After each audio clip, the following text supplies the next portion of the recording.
This is breaking news from the Las Vegas Review-Journal, sponsored by Michael Gaughan's South Point Hotel, Casino, and Spa.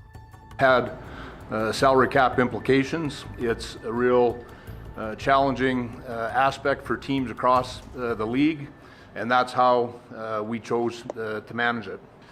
You'll notice if you look at our roster, we needed to create some flexibility to sign some young players who have become big parts of our hockey club. The restricted free agents, Nick Hague, Brett Howden, Nick Waugh, the contract to Zach Whitecloud, which kicks in for the coming season. I think those are really important players to a team that's in a salary cap world, that's going to be at the salary cap. Those guys are big contributors for our organization. The final move that we made was signing Reilly Smith to a 3-year contract. We felt this was extremely important to keep Reilly in our organization. He's a day one Knight. He represents everything that we stand for. He's an exceptional two-way player, one of our captains, and a player that is an exceptional two-way player at this point in his career. So those were the moves that were made yesterday. I'd like to thank Max and Dylan for their contributions to our organization. I think in the case of Dylan, he's going to get opportunity in Carolina that he perhaps might not have received here. And I think in the case of Max, a real solid contributor to our organization for 4 seasons, elite goal scorer that I know is going to do really well in Carolina. We wish both players the very best. I would open it up for questions at this time, if you choose. Yeah, we'll pass the mic here so we can capture everything. We'll start Jesse and then Jesse Grange at The Athletic. Can you just take us through, I guess, why it ended up being Max? You were probably considering some guys. Why did you end up landing on Max to clear the cap space? There's a lot of different permutations that you go through when you're trying to create space. We looked at different options. We identified this as being the best path to accomplish what we wanted to accomplish, the people that we wanted to retain, to keep Reilly, to sign Reilly. As I mentioned, the raise is due to our young players. Keegan Colasar was the 4th RFA that I failed to mention.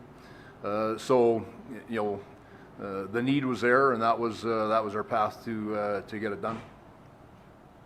Ben Goetz, Las Vegas Review-Journal. Kelly, you've traded Evgeny Zadonov and Max, now your 3rd and 4th leading goal scorers from last year. Do you believe you still have enough kind of scoring on this roster to contend the way you want to next year? I think we do. I think that you'll see, when you look around, it's interesting. You look at the Stanley Cup champions.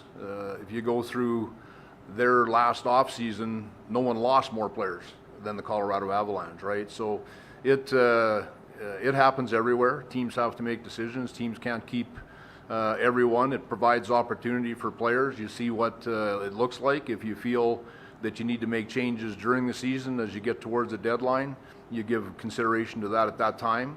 But we're comfortable that we're in a good position to start.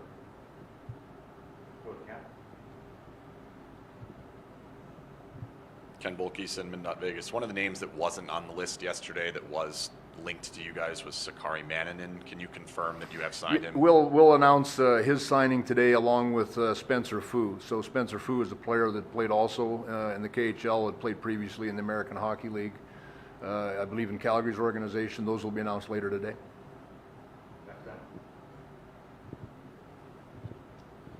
Ben Goetz, Las Vegas Review-Journal. Kelly also brought back Brett Howden. Obviously, at the end of last year, we didn't see him because of that scary crash along the board. So is he healthy? And if so, what do you kind of expect from him next year? Brett's healthy. I felt he made really good gains during the season. Was a player when he got here that was in need of finding confidence, and I think you saw over the course of the season that he did. Missed some time with injury, so I don't think that we got the best look. But had we made the playoffs, I think likely a couple of weeks into that time frame, he would have been eligible to return. His rehab's gone fine, and he'll be 100% healthy for camp. go to Danny, then Jesse, then Chris. Danny Webster, Las Vegas Sun. Kelly, is there any update on the other RFAs, or do you expect those deals to kind of go quickly, or do you expect them to take a little bit more time?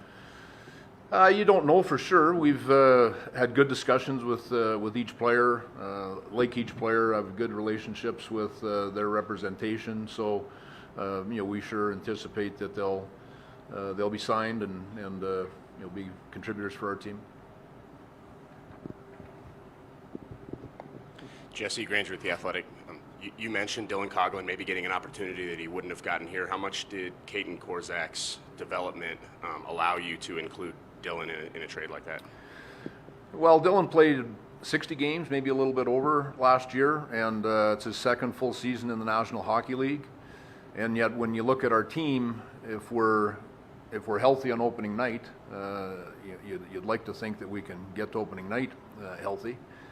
That he might not be in the lineup when you look at the right side of our defense, right? You've got Petrangelo, you've got Theodore, you've got Whitecloud. So it's important for him to play too, right? So I think that's part of it. Even managing your roster, if you end up being a team that carries 7 defense on your roster as opposed to 8, for example. So all those things all went into it in Dylan's case, and I do believe he's an every night NHL defenseman. To the point you're making, I think Caden, as you see here, just looks that much older than a lot of the other players, and it's one of the things that's interesting about development camp is just seeing that progress. And for us now, we haven't had development camp for 2 years, but it was literally the first thing that caught my eye when I looked out the one session was at that time Caden Korzak and Leighton Ahak were a defense pair, that looked like 2 real good players. So Daniel Mirmanov is part of that discussion as well. Daniel, of course, had off-season surgery. Won't be available for camp. I don't know how long it'll be till he returns to play. But he's another guy that gives you that that level of comfort that you can move on from another player if needed. Chris Chapman, Fox Sports Las Vegas. You had 2 goalies who went through some stuff last season in terms of injuries. Just what is their progress update as far as their recovery, and is there a possibility one or maybe both will not be available for the start of camp? The timeline will be tight. I think both rehabs are going real well. We anticipate that Robin will finish his rehab back in Vegas, likely by the end of this month. When we get our own people working with him day to day, I think we'll have a little bit better feel.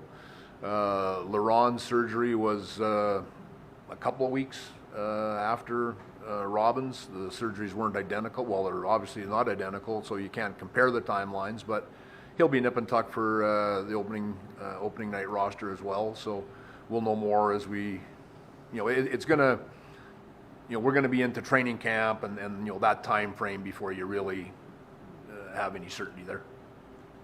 Chris Matthews with Channel 8. Kelly, you always hear the teams that are spending the most are up against the cap are the ones that are serious about winning a Stanley Cup, and this team has done that and has gotten there, so close so many times. How is that a true statement? And how that fine line between swinging for the fences and hitting the home run or just falling short with some of the decisions that you have to make to get those star players and so forth. Second question is, how is Brendan Brison's development coming along?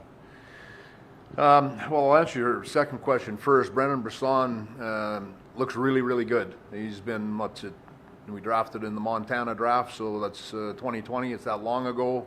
Has really developed well since then. 2 years at Michigan. Finished the year in Henderson last year. Just watching him here at development camp. Special hands. He just has great hand-eye coordination. Really gets around the puck. He always presents his stick. Some players can really shoot the puck, and yet you've got to get that pass, right in the wheelhouse. And Brendan, it's almost impossible to give him a bad pass. He finds a way to get around the puck.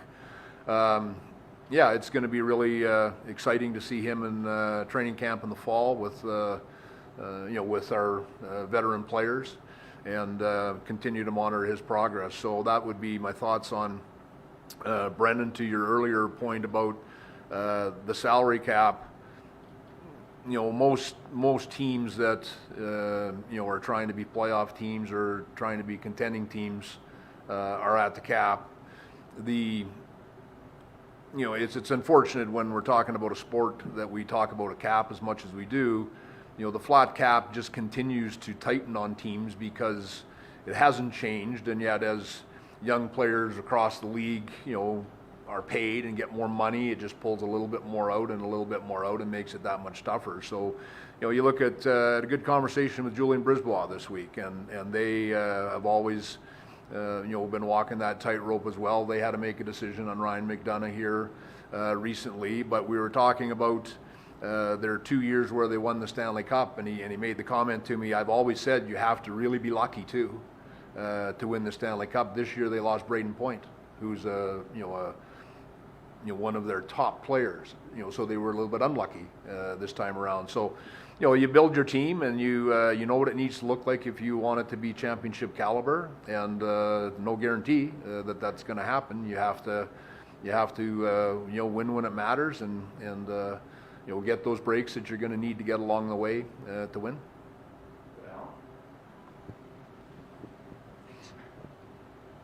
Alan Snell with LVSportsBiz.com. With losing a goal scorer like Pacioretty, do you have any homegrown players in mind who you think could be having a breakthrough season in terms of a goal scoring capability? Well, it's a good question. I think that we anticipate a healthy lineup is going to put more offense into our lineup. We had some guys last year that didn't produce to the level that they generally do. We expect those players to bounce back. I think that some of the younger players that you saw get a little more opportunity last year. I expect you guys asked once earlier here about Brett Howden. You asked we talk about a guy like Nick Waugh. I think he's really developed into a good player. A healthy Mark Stone is going to add offense not only to his game but throughout our lineup. Improved power play would add offense to our lineup. So those are all different ways that I think the offense will come, and that's sort of where we think we're at this time. Michael Amadio, chipped in.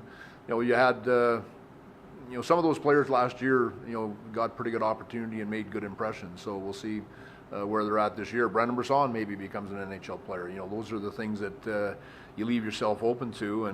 And again, we talk about Colorado. Valeri Nichushkin became one of the best players in the Stanley Cup playoffs, and that spot wasn't open for him a year earlier. That was Brandon Saad's chair a year earlier. So those are the types of things that happen around the league when you look at different rosters. Go to Ben and then Chris.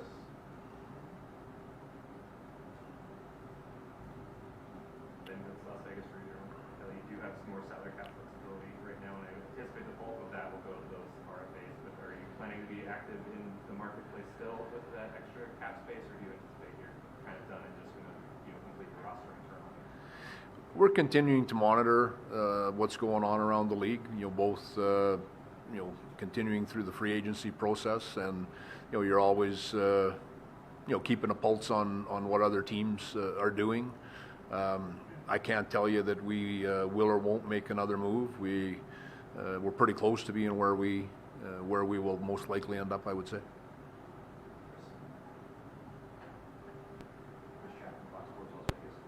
I had a conversation with Reilly the other day, and one of the things that we discussed was that he doesn't have an agent, he represents himself.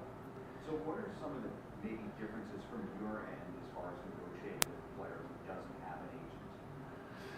Well, just for the benefit of the people in the room, he had an agent. His agent's now the general manager of the Montreal Canadiens. Kent Hughes was his agent. So he, Reilly's an older player. He's at a point in his career where I think he knows his value. I think he trusts us. I think, he represented himself well. I think it's a contract that works for the team. I think it's a contract that works for Reilly.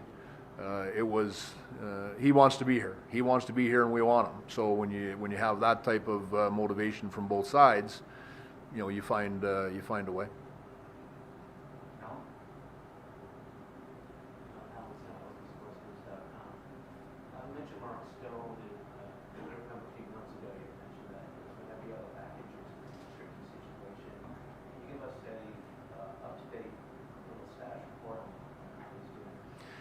I'm told from our medical staff that Mark is doing really well.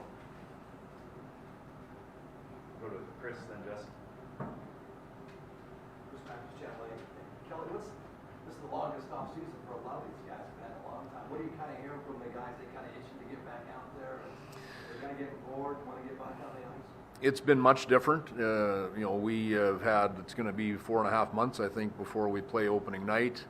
I think a bit of everything. I think guys have probably appreciated the rest and the chance to get some downtime, and yet every day there's people coming in to train, so guys are trickling back in already. Some of the players have homes for their families in other cities. The Marchessaults, for example, they go to Quebec. Some guys have cottages in, Alex Martinez is in Michigan at his cottage. You've got different things like that. But I expect, I've always found that our players are anxious to get back to Las Vegas. Our training staff is here throughout the entire season, so they've got the resources that they need to train here. And of course, they love living here. So by the 1st of August, I would expect that the majority of our players would be back in Las Vegas, and I don't know that that's the case everywhere in the league, but the guys like coming back. I think even with Reilly's ball game coming up, there'd be some players that come back and stay. There's a wedding the next week, so guys start to trickle back in, but they'll be refreshed and rejuvenated, as we talked about at my year-end media. I think that's really a valuable tool for these players. Jesse, and then we'll probably have time for one or two more. Jesse Green from Camp Lake. There probably isn't a coach that doesn't like Reilly Smith's 200-foot game and that style of player, but I'm curious, the conversations with Bruce Cassidy is, do you think his system, do you think Reilly has a chance to really shine in that way he used two-way forwards in Boston? Yeah, Reilly is the easy player to coach because he's so easy to trust, right? He's you guys know him really well. You've watched him since the beginning, and he's a really good penalty killer. He's a really good two-way player. So coaches like those players. That's going to be a guy that Bruce relies on heavily, I would expect. Danny, and then wrap up with Ben.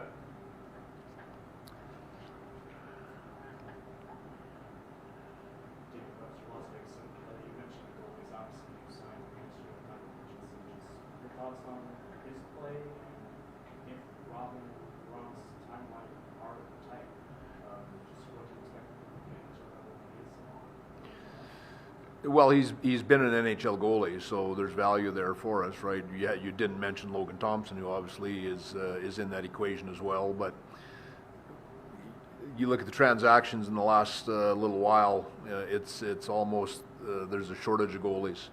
And when you look last season at some of the teams that had injuries in goal, I think you saw a lot of teams trying to, maybe have another goalie under NHL contract that they might not have, 3 or 4 years ago.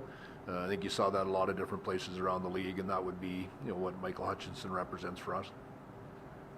And with Las Vegas, Kelly, you're in media availability. You said Nolan Patrick is out indefinitely. Is there an update there? I talked to Nolan likely a couple of weeks ago, and no significant progress. I think he's got a couple of different things that they're working with our medical team here that they're going to look at doing to hopefully move this along. And really in his case, when you have different athletes, different sports where you get to this point, it's interesting. I keep talking about other teams. Bowen Byram, who had a terrific playoff, he was in a pretty dark place not that long ago. Wasn't sure if he was going to play. So when they linger, you really need to boil it down to just life stuff, right? So just get to the point where everyday life starts to feel normal again, and when you get to that point, then you can talk about what lies ahead. I think right now, focusing on the hockey is putting the cart ahead of the horse. I think that just some stability with day to day is what we're shooting for first, and then we'll see what happens after that. Thank you very much, Kelly. We'll let you get out of here and get Reilly in here. Thanks, everyone.